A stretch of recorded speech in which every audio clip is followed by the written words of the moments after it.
எல்லோருக்கும் இனிய மாலை வணக்கம் மக்களை. மீண்டும் கவலைப்படுவதை நிறுத்துங்கள் நிகழ்ச்சியிலே உங்கள் எல்லோரையும் விசேஷமாய் பரிசுத்த வாரத்தினுடைய தொடக்க நாளிலே சந்திப்பதிலே நான் மிகுந்த மகிழ்ச்சி அடைகிறேன். தொடக்க நாள் என்று நான் சொல்லும்போது இது மிக சரியாய் 2வது நாள் என்று சொல்லலாம். இரண்டாவது, நேற்று குருத்து ஞாயிறு அன்றுதான் பரிசுத்த வாரம் தொடங்கியது. ஆண்டவராக இயேசு கிறிஸ்துவினுடைய புனித பயணம் என்று நான் சொல்ல முடியும். அவர் வாழ்க்கையிலே முத்திரை பதிக்கப்பட வேண்டிய கடைசி நிகழ்வுகள்.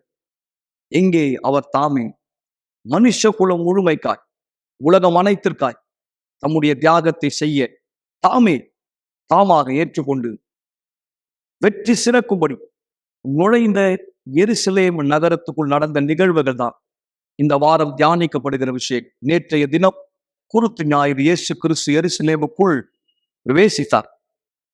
எருசலேம் என்பது காலகட்டத்திலே ஆலயத்தை, சபையை அடையாளப்படுத்துகிறது.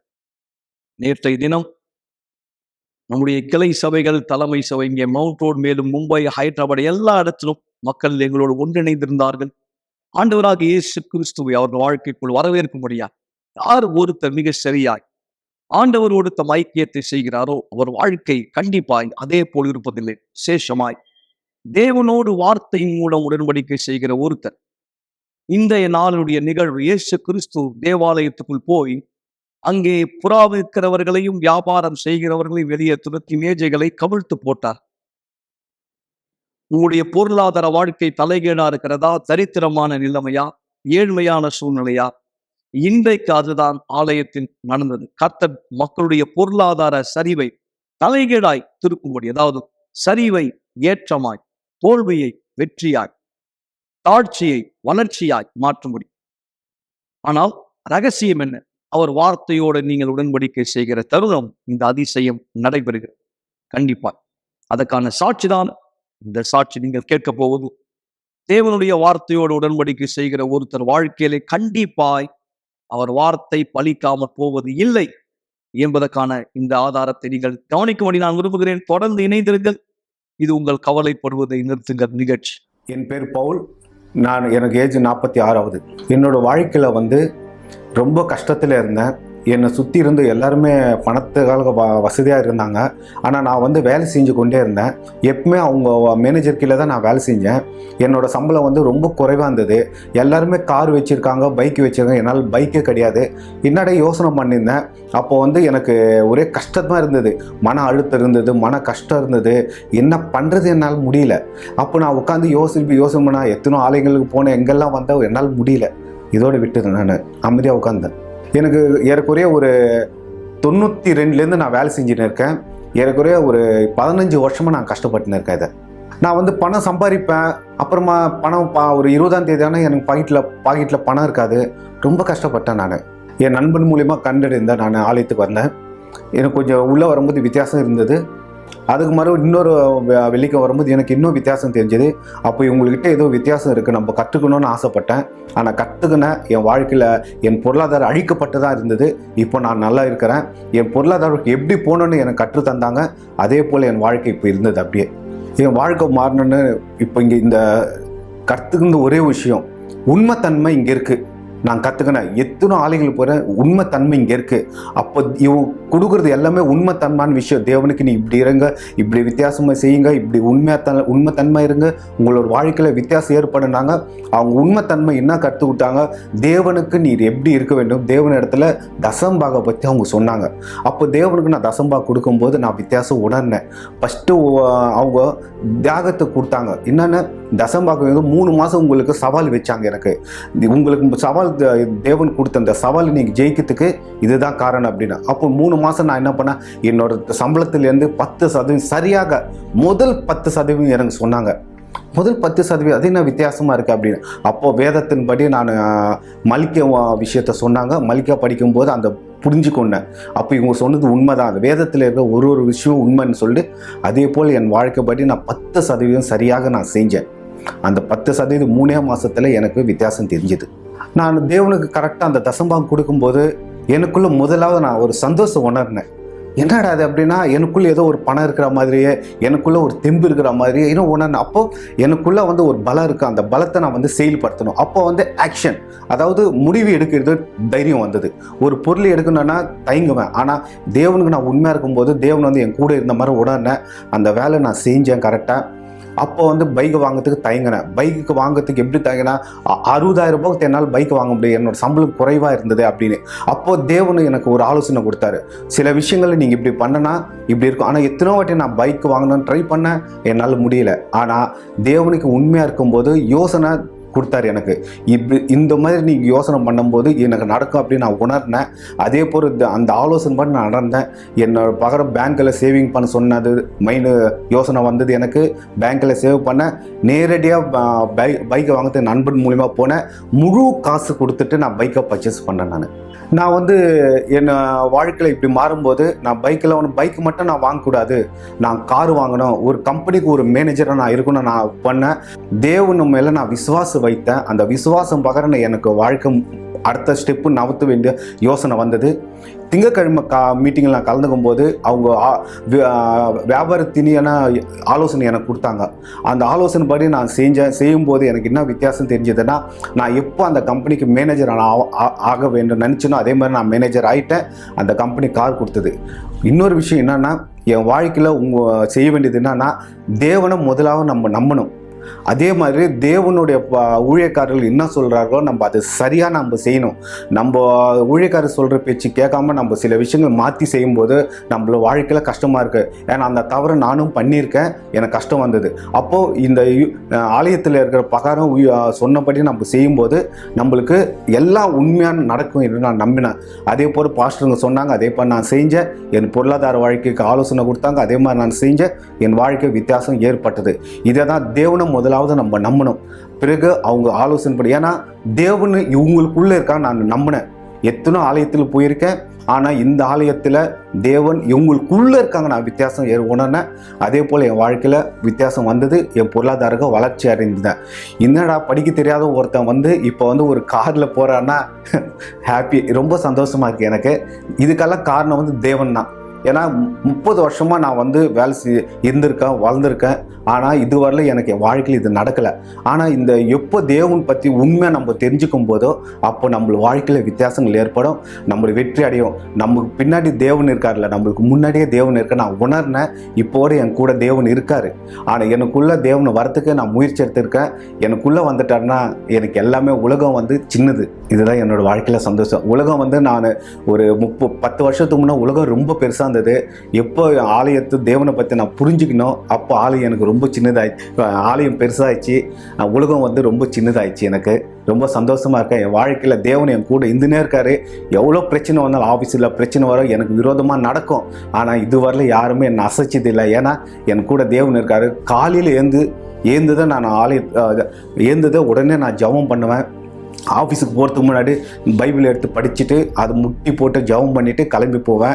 அதே மாதிரி பாஸ்டருங்க சொன்னாங்க, அவங்க சொன்னதை நம்ம ஏன் ஃபாலோ பண்ணக்கூடாது அப்படின்னு. அதே நான் இதில் யூனிவர்சல் யூடியூப் எல்லாமே நான் பார்ப்பேன். ஒரு பிஷப் கொடுக்குற மெசேஜை நான் பார்த்துருக்கேன். அவர் தமிழ் டிரான்ஸ்லேஷன் இருக்கும், அதை நான் கேட்பேன். அவங்க வந்து எவ்வளோ ஸ்ட்ராங்காக இருக்காங்களோ, நான் நம்மளால் ஸ்ட்ராங்காக இருக்க முடியும். அப்போ நம்ம இதையும் வந்து ஸ்ட்ராங்காக இருக்கணும். அப்போ அந்த வசனங்களை கேட்க கேட்க கேட்க எனக்குள்ள ஒரு ஆவி வந்திருக்கு. உண்மையான தேவன் இங்கே இருக்காரு நான் நம்புகிறேன். எப்படி என் வாழ்க்கை மாறினதோ உங்களோட வாழ்க்கையும் மாறும். எப்போ தேவனை நீங்கள் நம்புறீங்களோ அப்போ தான். எப்போ இந்த ஆலயத்துக்கு வந்து நீங்கள் போதகளை சொல்ல பேச்சு நீங்கள் கேட்கும் போது உங்கள் வாழ்க்கையில் வித்தியாசம் இருக்கும். என் வாழ்க்கையில் எப்படி வெற்றி அடைஞ்சோ அதே மாதிரி உங்கள் வாழ்க்கையில் வெற்றி அடையும். இது நான் நம்பினேன், நீங்களும் நம்புங்க. தேவன் உங்களோடு இருப்பார்.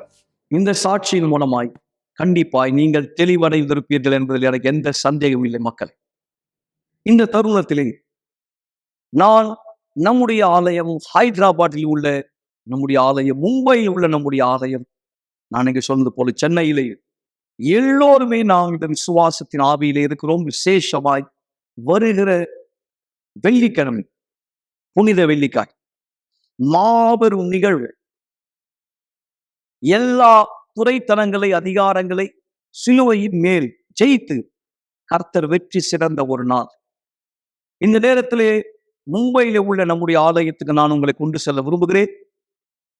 அங்குள்ள போதகர் ஒரு சிறப்பு செய்தி உங்களுக்காய் கொடுக்கும்படி விசேஷமாய் புனித இந்த வெள்ளிக்கிழமை ஆலயத்தில் நடைபெற போவது என்ன, எப்படிப்பட்ட மக்களுக்காக? செய்தியை பாருங்கள் இப்பொழுது. Are you tired of suffering? You suffer because of your health. You suffer because of your family problems. You suffer because of your finances. You suffer because of your children, those who bring a shame for your name.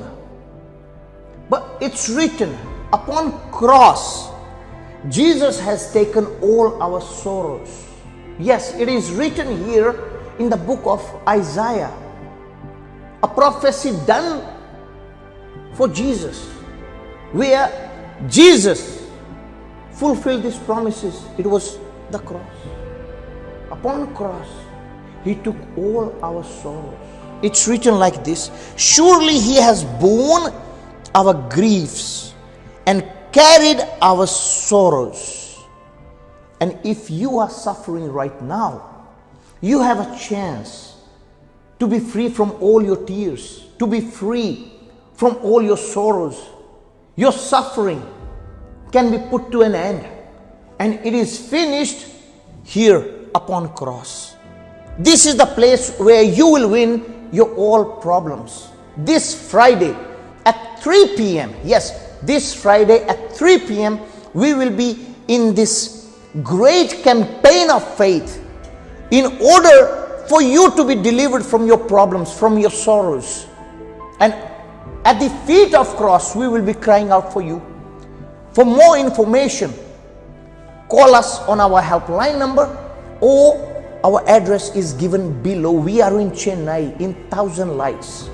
Or if you are watching us from Mumbai, or one of your family members are in Mumbai, we are in Vikhroli, A207 Kailash Industrial Park, and we will be here in Universal in order to receive you, for you to give you a helping hand, so that you can win your problems here. Place is here. So we are waiting for you this Friday 3 p.m. May God bless you. Over to you, Pastor. May God bless you as well. நல்லது pastor சாம். கண்டிப்பாய் நான் விசுவாசிக்கிறேன், தேவன் உங்களையும் மக்கள் அனைவரையும் உங்கள் குடும்பத்தாரையும் நிச்சயமாய் அங்கே ஆசீர்வதிக்கிறார், மேலும் தொடர்ந்து ஆசீர்வதிப்பார். இங்கேயும் நாம் இதே ஆபீஸ் தான் இருக்கிறோம். நீங்கள் சொன்னது போல கண்டிப்பாய் யாரெல்லாம் நீங்கள் என்னை பார்த்து கொண்டிருக்கிறீர்களோ, உங்களுடைய குடும்ப உறுப்பினர் ஒருவேளை நிச்சயமாய் மும்பையிலே இருந்தால் தயவு செய்து நீங்கள் அவரை தொடர்பு கொள்ளலாம். விலாசத்தை நீங்கள் குறிப்பிடுத்திக் கொண்டீர்கள். இப்பொழுதும் நீங்கள் கீழே பார்க்கிற இந்த மும்பையிலே உள்ள விலாசத்துக்கு இந்த வெள்ளிக்கிழமை விசேஷமாய் மதியம் 3 மணிக்கு நீங்கள் வரவேற்கப்படுகிறீர்கள். அதே போல இங்கே சென்னையிலும் தலைமை சபை எல்லா கிளை சபையிலையும் வெள்ளிக்கிழமை மதியம் 3 மணி. நண்பர்களே, இந்த நேரத்தை குறித்துக் கொள்ளுங்கள். மிக சரியாய் எந்த நேரம் ஆண்டவராக இயேசு தாமே சொன்னார், எல்லாம் முடிந்தது. ஆம், உங்க வாழ்க்கையில இனி நீங்கள் சகித்து கொண்டு இதை ஏற்றுக்கொள்ள வேண்டியதில்லை. உங்கள் தலையெழுத்து இல்லை நண்பர்களே, நீங்கள் கஷ்டப்படுவது உங்கள் தலைவிதி அல்ல. ஒரு தீராத வியாதி உங்கள் உடலை அழிக்க நீங்கள் பார்த்து கொண்டிருக்க வேண்டாம். அல்லது ஒரு கிரியை, ஒரு கெட்ட பழக்கம் உங்கள் குடும்பத்தை சேர்ந்த ஒருவரை அழித்து கொண்டிருப்பதை நீங்கள் பார்த்து கொண்டிருக்க வேண்டாம். வார்த்தை மீது உள்ள உங்கள் விசுவாசம் இந்த சூழ்நிலையை திருப்ப முடியும். வார்த்தை மீது உள்ள விசுவாசம் இந்த சூழ்நிலையை மாற்ற முடியும். அவருடைய தியாகம் காலத்துல இல்லை, இப்பொழுதும் அதை விசுவாசிக்கிறவர்கள் சரீரத்திலே வெளிப்படுத்தப்படக்கூடிய சக்தி உள்ளது. அந்த உயிர் உள்ள சாட்சியை தான் இப்போது நீங்கள் பார்க்கும்படி விரும்புகிறேன். இந்த குடும்பம், இந்த நபர் இந்த தியாகத்தை, சிலுவையின் மேல் ஆண்டவரால் இயேசு கிறிஸ்து கொடுத்த தியாகத்தை ஏற்றுக்கொண்ட பிற்பாடு நடந்தது என்ன, நீங்களே பாருங்க. வணக்கம், என் பேர் விஜயபாபு. என்னோட வயது 53. நான் 18 வருஷம் குடிப்பழக்கத்துக்கு அடியமாக இருந்தேன். குடி மட்டுமில்ல, பாக்கு, சிகரெட்டு, இது எல்லாமே. இந்த பழக்கத்தினால எனக்கு ஒரு வியாதி வந்தது. அதுதான் டிபி வியாதி. இந்த டிபி வியாதி எப்படி வந்திருக்குன்னு சொன்னாங்க. இந்த பழக்கத்தினால ஒரு நாள் நான் வேலை செய்கிற ஸ்தானத்தில் நான் ரத்த வாந்தி எடுத்தேன். அந்த நேரத்தில் என்னோட ஒரு நண்பர்கள் சொன்னாங்க, ரத்த வாந்தியில் வரக்கூடாது, எப்படி வந்துச்சு உனக்கு, பரிசோதனை செய்யணும். அப்போது நான் வீட்டுக்கு தெரியாமல் தனியாக ஹாஸ்பிட்டலுக்கு போனேன். ஹாஸ்பிட்டலுக்கு போய் பரிசோதனை செய்யும்போது டாக்டர் என்னை எக்ஸ்ரே எடுத்தார். எல்லாம் பார்த்து உனக்கு டிபி அது முத்தி போச்சு,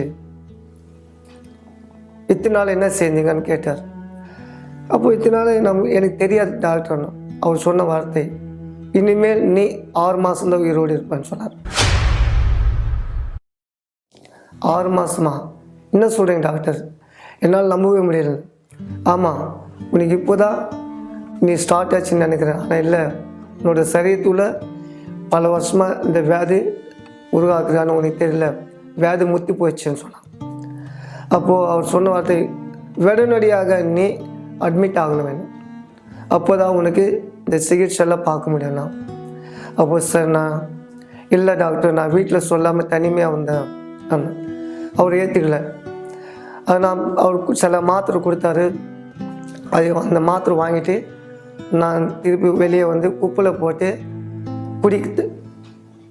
மறுபடியும் குடிக்க ஆரம்பித்தேன். குடிக்க ஆரம்பித்து டாக்டர் எதுக்கு நான் சொன்னார், 6 மாதம் நம்ம ஏன் உயிரோடு இருக்கணும், அதுக்குள்ளே நம்ம இறந்துடலாம் அப்படின்ட்டு நான் தீர்மானம். அந்த நேரம் தான் இன்னும் அதிகமாக நான் குடிக்க ஆரம்பித்தேன். குடிக்க ஆரம்பித்து பிறகு வீட்டுக்குள்ளே நான் இரும்பிக்கினே இருப்பேன். ஒரு தடவை இரும்பும்போது வீட்டில் யாருக்கும் சரியாக தூக்கம் இருக்காது. அவர் டாக்டர் சொன்ன விஷயம்னாக்கா, உனக்கு வியாதி முத்ததுனால நீ தனிமையாக இருக்கணும், தனியாக படுக்கணும், தனியாக சாப்பிட்ணும், எல்லாமே தனிமையாக இருக்கணும்னு சொல்லியிருக்காங்க. ஏன்னா அந்த வியாதி வந்து உனக்கு மட்டும் இல்லை, இந்த குடும்பத்தார் அனைவருக்கும் பரவுன்னு சொல்லியிருக்காரு. அப்போ நான் அந்த கவலையோட வீட்டுக்குள்ளே சொல்ல முடியாமல் நான் மனசுக்குள்ளே வச்சு நான் ரொம்ப அழுதுகிட்டே இருந்தேன். ஒவ்வொரு நாள் குடிக்கிறதும் அழுவதும். இப்போ என் கையில் பணம் இல்லைனாலும் நான் கடன் வாங்கி குடிப்பேன். இன்னும் அதிகமாக என்னோடய சம்பளம் வாங்கினாலும் என்னோடய சம்பளம் எல்லாமே கடன் குடிப்பேன். ஏன்னாக்கா குடி இல்லாமல் என்னால் இருக்க முடியல. அந்தளவுக்கு நான் ரொம்ப போதைக்கு அடிமையாக இருந்தேன். அந்த நேரம்தான் ஒரு நாள் வீட்டில் நான் ரத்த வாந்தி எடுத்தேன். அப்போது என்னோடய மனைவி பார்த்தாங்க, வாங்க ஹாஸ்பிட்டலுக்கு போகலான்னு கேட்டாங்க. நான் சொன்னேன், இனிமேல் நான் உயிரோடு இருக்க மாட்டேன், நான் இறந்துடுவேன். நான் வந்து படைக்கிலோ 8 வருஷமாக படுத்துன்னு இருந்தேன். அப்போது வந்து எனக்கு கால் வலி, முட்டு வலி, கால் எரிச்சல், கண் தெரியாது, காது கேட்காது, எனக்கு எதுவுமே செய்ய முடியாது, ஒரு வேலை கூட செய்ய முடியாது. எல்லா வேலை வந்து எங்கள் வீட்டில் தான் செய்வார். அவர் செய்யும்போது அப்போ எப்போ பார்த்தாலும் அவங்க மாமியார் அங்கெல்லாம் சொல்லுவாங்க, வியாதியோடு இருக்க பொண்ணு கட்டினா வியாதியோடு எப்போவுமே வியாதி பழகிலன்னு இருக்கன்னு சொல்லியிருக்காங்க. அப்போ அவங்க சொல்லும்போது எனக்கு ரொம்ப கஷ்டமாக இருக்கும், ரொம்ப கஷ்டமாக இருக்கும். ரொம்ப கஷ்டமாக இருக்கும்போது அப்போது பசங்க வந்து சின்ன சின்ன பசங்க பார்க்குறதுக்காக என்னால் முடியாது, ஒரு டம்ளர் தூக்கிறதுக்காக என்னால் முடியாது. அப்போது வந்து படையில் இருக்கும்போது ஒரு பாஸ்டர் வந்து எனக்கு ஜெபம் பண்ணலாமான்னு கேட்டார். எனக்கு வேண்டான்னு சொன்னேன். வேண்டான்னு சொல்லாதம்மா, பண்ணிக்கோ, உனக்கு ரொம்ப முடியாது இருக்கான்னு சொன்னார். சரின்னு சொல்லிட்டு அவர் வந்தார், வீட்டுக்குள்ளே வந்தார். வந்துட்டு பிறகு ஜெபம் பண்ணார். ஜெபம் பண்ணும்போது அப்போ வந்து என் உடம்புல இருக்க ஒரு அசுத்தா வெளியே வந்துச்சு. ஒரு அசுத்தா வெளியே வரும்போது கொஞ்சம் நிம்மதியாக இருந்துச்சு. அப்போ வரும்போதெல்லாம் அவர் ஜெபம் பண்ணியிருப்பார். என்னால் கொஞ்சம் கொஞ்சமாக ஏந்திட்டு கொஞ்சம் கொஞ்சமாக வேலை செய்ய முடியும். எதனா பண்ணணும், திரும்ப சோர்வாக போயிடுவேன், திரும்ப படுத்துக்கலாமான்னு இருக்கும். என்னால் எதுவுமே சாப்பிட்டா கூட வாந்தி எடுக்கும். அப்போ அவர் வந்து எங்கள் வீட்டில் வந்து பயங்கரமாக குடிப்பார். அவர் குடிச்சிட்டு அவரும் சொல்லுவார், எப்போ பார்த்தாலும் உனக்கு வியாதி, எப்போ பார்த்தாலும் ஜுரம், எப்போ பார்த்தாலும் ஹாஸ்பிட்டலுக்கு கூட்டின்னு போனால் உனக்கு சரியாக மாட்டேங்குது, நீ தொலைஞ்சு போ அப்படியே சொன்னார். அப்போது இன்னும் அதிகமாக எனக்கு அந்த நேரத்தில் வந்து அம்மா அப்பா கிட்ட வந்து பார்க்குறதுக்கு கிடையாது. என்னால் என்ன பண்ண முடியும், ஒன்றுமே பண்ண முடியல, நான் வியாதி எப்படி வந்துச்சு எனக்குன்னு சொல்லிட்டு நான் யோசனை பண்ணி அப்படியே கால் போட்டு உட்காந்துருந்தேன். உட்காந்து இருக்கும்போது திரும்ப அந்த பாஸ்டர் வந்தார். நம்ம எப்படி இருக்குமான்னு கேட்டார். கொஞ்சம் பரவாயில்ல பாஸ்டர்னு சொன்னேன். சரி, நீங்கள் தொடர்ந்து ஆலயத்துக்கு வாங்க, ஆலயத்துக்கு வந்த பிறகு உனக்கு வந்து விடுதலை கிடைக்கணும். சரி பார்க்கலாம், போகலாம், நம்ம உடம்புக்காக நம்ம போய் விடுதலை கிடைக்கணும், நம்ம பசங்க இருக்காங்க, நம்ம கணவன் இப்படி இருக்கார், நமக்கு யாருமே உதவி பண்ணுறதுக்கு யாருமே கிடையாது சொல்லிட்டு சரி போய் பார்க்கலாம்னு சொல்லிட்டு போனேன். போன பிறகு அங்கே சர்ச்சு போன பிறகு எல்லாம் சொல்லி கொடுத்தாங்க. அந்த பாஸ்டர் உட்கார வச்சு பேசினார். பேசின பிறகு உனக்கு விடுதலை கிடைக்குமா, உன் உடம்பு நல்லா இருக்கும், நீ பயப்படாத, நீ தைரியமாக இருக்கலாம் சொன்னார். சரி பாஸ்டர் சொல்லிட்டேன். அப்போது வெள்ளிக்கிழமை, புதன்கிழமை, ஞாயிற்றுக்கிழமை தொடர்ந்து போனேன். தொடர்ந்து போன பிறகு எனக்கு முழுமையாக விடுதலை கிடச்சிச்சு. அப்போ அவர் சொன்னார், நீ ஆண்டவர்கிட்ட வாழ்க்கை ஒப்படைச்சிட சொன்னார். சரி பாஸ்டர் அதே போல் நான் ஒப்படைச்சிட்டேன். ஒப்படைச்சின பிறகு தான் எனக்கு முழுமையாக எனக்கு ஆண்டவர் எனக்கு விடுதலை கொடுத்தாரு. எல்லாமே எனக்கு தெரிஞ்சுக்கொண்டேன். அப்போ கணவன் நான் கூப்பிட்டேன், நீ போறியா, நீ போய, ஏன் என்னை கூப்பிடுற, என்னால் கூப்பிடாத, நான் இப்படி தான் இருப்பேன், அப்படியெல்லாம் சொல்லாத, எனக்கு ஆண்டவர் விடுதலை கொடுத்தாரு, உனக்கு கொடுப்பாரு வா சொன்னார். இல்லை நான் வரமாட்டேன்னு சொன்னார். அப்போது சர்ச்சுக்கு வரத்துக்கு கிடக்க என்கிட்ட காசு கிடையாது, எப்படி வரணும், என்ன பண்ணணும் எதுவுமே தெரியாது. அன்றைக்கி நைட்டு உட்காந்து ஜெபம் பண்ணும்போது இவர் கேட்கும்போது நீ எல்லாம் சர்ச்சுக்கு போகக்கூடாது, நீ வீட்டில் தான் இருக்கணும்னாரு. இல்லை நான் போகிறா, அந்த ஆண்டவர் தான் எனக்கு விடுதலை கொடுத்தாரு, நான் போய் பார்க்கணும், நான் இன்னும் அதிகமாக விடுதலை கிடைக்கணும், நம்ம நல்லா இருப்போம் சொல்லிட்டு அவர்கிட்ட காசு வாங்கி எப்படியாரும் கட்டாயம் போயிடுவேன் சொல்லி கண்ணீரோடு அழுவும் போது சொன்னாங்க. உனக்கு யார் சொன்னது? இல்லை டாக்டர்கிட்ட போனேன், டாக்டர் சொன்னார். நான் சொன்னேன், நீ ஏற்றுக்காத, நீ வா, டாக்டர் வந்து ஒரு மனுஷன், அவர் மட்டும் நம்பாத, தேவன் மட்டும் நம்ம, நான் போகிற ஆலயத்துக்கு நீ வா, உனக்கு விடுதலை கிடைக்கும் சொன்னேன். அப்போது எப்படி தேவன் இருக்காரா இல்லையா, தேவனால் முடியுமா நான் யோசிக்க ஆரம்பித்தேன். கடவுளே இல்லையே, எப்படி கடவுள் நம்ம விடுதலை செய்வார்? அப்போ அவங்க வார்த்தை நான் ஒரு கேட்டேன். இல்லை நீங்கள் வந்து பாருங்கள், நான் போகிற இடத்துல நிறைய பேர் விடுதலை ஆக்கியிருக்காங்க, நானும் விடுதலை ஆக்கினேன், என்னோடய வியாதிலேருந்து குணமாயிடுச்சு, உங்களுக்கு தான் தெரியுமே, நானும் பல வருஷமாக வியாதி விழுந்தேனே, அதனால நான் அந்த இடத்துக்கு போனேன், நீங்களும் வாங்கன்னு சொன்னான். அப்போது நான் அந்த இடத்துக்கு போனேன். முதல் நாள் அந்த இடத்துல உட்காரும்போது தேவனுடைய வார்த்தைகள்லாம் கேட்க ஆரம்பித்தேன். ஒவ்வொரு வார்த்தைகள் கேட்கும்போது எனக்குள்ளே ஒரு சொல்ல முடியாத அளவுக்கு ஒரு மனசு உறுத்திக்கினே இருந்தது. அப்போது இத்தனை நாள் நான் ஏன் இந்த தவறு செஞ்சேன், எதனால் செஞ்சேன், குடினால் நான் 50,000 ரூபாய் கடன் பட்டிருக்கேனே, இதனால் என்னோடய சரீரம் அழிஞ்சு போயிருக்கேன், எதனால் ஏன் சொல்லி நான் யோசிக்க ஆரம்பித்தேன். அப்போது ஒவ்வொரு விஷயம் நான் யோசிக்கும்போது அப்போது நான் நேராக பாஸ்டர் இடத்துல போய் பேசினேன். அவர் சொன்னார், தேவன் இன்றைய தினம் உன்னோடு பேசியிருக்கார், நீ தீர்மானம் எடுத்தார்னா கண்டிப்பாக தேவன் உதவி செய்வார். அப்போது பாஸ்டர் சொன்ன வார்த்தை. அப்போது நான் தீர்மானித்தேன், சரி இனிமேல் கொண்டு நான் ஏன் குடிக்க மாட்டேன். அப்போ தீர்மானித்தேன். அப்போது தீர்மானித்த பிற்பாடு ஹாஸ்பிட்டலுக்கு போனேன். மறுபடியும் மாத்திரை இதெல்லாம் எடுத்து ஒரு 15 நாள் மாத்திரை போட்டு ஒரு 1.5 மாதம் நான் டெஸ்ட்டுக்கு போனேன். டெஸ்ட்டுக்கு போய் பார்க்கும்போது நம்ப முடியாத அளவுக்கு ஒரு ஆச்சரியமான விஷயம். டாக்டர் எக்ஸ்ரே எடுத்து பார்த்தாரு, உனக்கு என்ன அந்த சளி டெஸ்ட்டில் பார்த்து எந்த விதமான வியாதி இல்லைன்னு சொல்லியிருக்காங்க. ஏன் நம்ப முடியல, டாக்டரால் நம்ப முடியல, என்னால் நம்ப முடியல. எதனாலக்கா அவர் சொன்ன 6 மாதம் டைம் கொடுத்தாரு எனக்கு. ஆனால் டாக்டர் 1.5 மாதத்துக்குள்ள எப்படி உனக்கு குணமாச்சு, அவரால் நம்ப முடியல. அப்போ நான் மிகுந்த சந்தோஷப்பட்டேன். தேவன் இருக்கிறார், என்னுடைய தேவன் தான் என்னை குணமாக்கியிருக்கார். அப்போ தான் நான் இன்னும் அதிகமாக தேவனை தேட ஆரம்பித்தேன். தேவன் என்னோடய வாழ்க்கையில் முதலாவது என்னோடய குடிப்பழக்கத்தை விடுதலாக்குனார், 2வது என்னோடய வியாதியிலிருந்து குணமாக்குனார். இப்போ வந்து எங்கள் குடும்பத்து சந்தோஷமாக இருக்குது, என் பிள்ளைங்கள் நல்லா இருக்காங்க, என் கணவன் நல்லா இருக்கார், எங்கள் குடும்பத்தில் எல்லாமே விடுதலை கிடச்சிருக்கு. என்கிட்ட வந்து கெட்ட எண்ணம் வந்துச்சு, கோபம் வந்துச்சு, எல்லா பழக்கம் வந்துச்சு, திட்டுவேன், அசிங்கமாக பேசுவேன், இதெல்லாம் வந்து என்கிட்ட இருக்கக்கூடாதுன்னு சொல்லிட்டு பரிசுத்தாவை தேடினேன். இப்போது பரிசுத்தாவை எனக்குள்ளே இருக்குது, நான் சந்தோஷமாக சமாதானமாக இருக்கிறேன். இந்த பரிசுத்தாவின் ரட்சிப்பு தான் நமக்கு மிக முக்கியமானது. அப்போ அவர் சொன்னார், பாஸ்டர் சொன்ன போல் பரிசுத்தாவினை தேட ஆரம்பித்தேன்.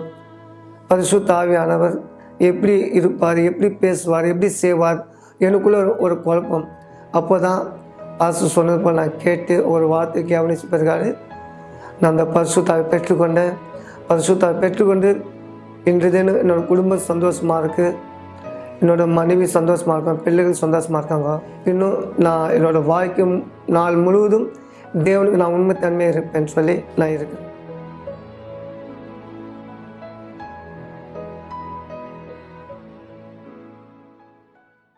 நண்பர்களே, எல்லாமே சொல்லப்பட்டது. உங்களுடைய தண்ணீரை ஆயத்தப்படுத்திக் கொள்ளுங்கள். நாம் ஜெபத்திலே ஒன்றிணைய போகிறோம்.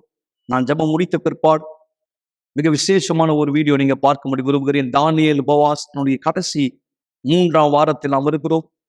இதற்காக தான் ஆண்டவராக இயேசு கிறிஸ்துவுடைய சிலுவை மரணம் கூட மிக சரியா அதற்காக இந்த வல்லமை உங்களுக்குள் வந்த பிற்பாடு உங்கள் வாழ்க்கை நிச்சயமா இதே போல் இருக்காது. இந்த வீடியோ நீங்க கூர்ந்து கவனிக்கும்படி நான் விரும்புகிறேன். இந்த நேரம் ஜெபத்துக்காய் நம்மை ஆயத்தப்படுத்தலாம்.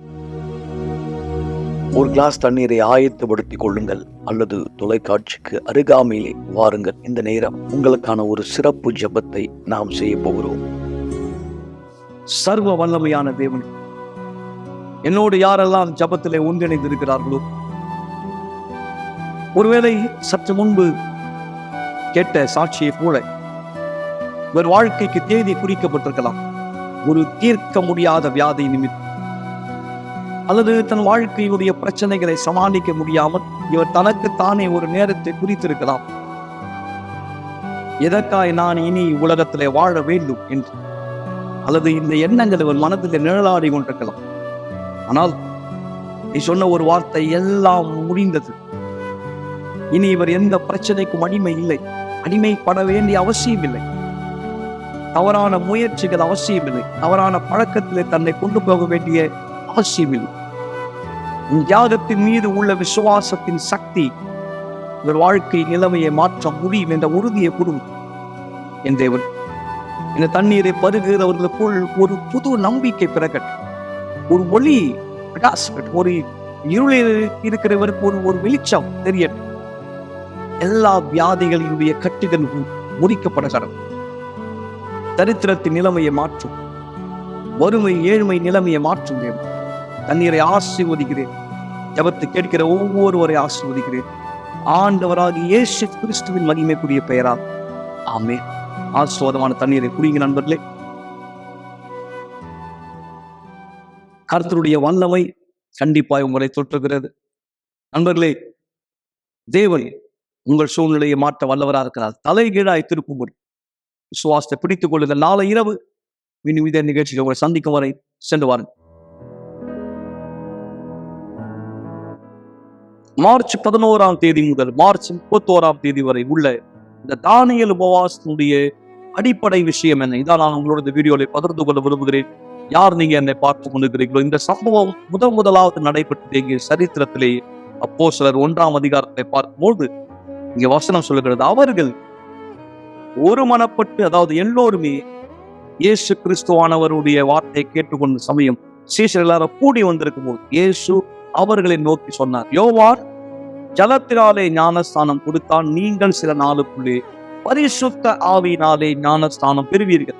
ஆகையால் நீங்கள் எருசலேமை விட்டு போகாமல் என்னிடத்தில் கேள்விப்பட்ட பிதாவின் வாக்குத்தத்தம் நிறைவேற காத்திருங்கள் என்று கட்டளையிட்டார். எருசலேம் என்பது ஆவிக்குரிய விதத்திலே சபையை அடையாளப்படுத்துகிறது. இன்னைக்கு அநேக மக்கள் சபையில கூட்டங்களுக்கு வருவதை தவறு விடுவது, ஜபங்கள்ல கவனம் சிதைவடைவதை, விசுவாசத்திலே பின்வாங்குவதை, விடாமுயற்சியில சோர்ந்து போவதை பார்க்கிறோம். காரணம் என்ன தெரியுமா? இவ்வுலகத்தினுடைய பிரச்சனைகள், உலகத்தினுடைய தாக்கம் அவர்களை சோர்ந்து போக செய்கிறது. ஆனால் ஆண்டவர் சொன்னார், போகாதிருங்கள் எருசலேமை விட்டு. அதாவது விசுவாசத்திலே பின்வாங்க வேண்டாம், ஐக்கியத்தை நிறுத்த வேண்டாம். காரணம் என்ன? பரிசுத்த ஆவி உங்களுக்குள் வரும்போது நண்பர்களே, நீங்கள் பலன் அடைவீர்கள். உங்களுடைய வாழ்க்கை பிரச்சனைகளை ஜெயிக்க கண்டிப்பாய் இந்த பலன் தான் உங்களுக்கு தேவையான ஒன்று. உங்களுடைய ஒவ்வொரு நாள் போராட்டங்களை மீண்டு வர விசுவாசத்தை காத்துக்கொள்ள நீங்கள் எனக்கு பின்னே பார்க்கிற இந்த இடம் மிக சரியாய் சீஷர்கள் ஒன்று கூடின இடம். இங்கே அப்படியாய் சொல்லப்பட்டிருக்கிறது. இந்த 500 பேருக்கு ஆண்டவராக இயேசு இந்த வார்த்தை சொன்னார். ஆனால் 120 பேர் தான் அந்த குறிப்பிட்ட நாளிலே ஒருமனப்பட்டு ஒரு இடத்திலே கூடி வந்தார்கள். இங்கே பார்க்கும்போது 2ஆம் அதிகாரம் அப்போஸ்தலர் பெந்தெகோஸ்தே என்னும் நாள் வந்தபோது அவர்கள் எல்லாரும் 120 பேர் ஒருமனப்பட்ட ஒரு இடத்திலே கூடி வந்திருந்தார்.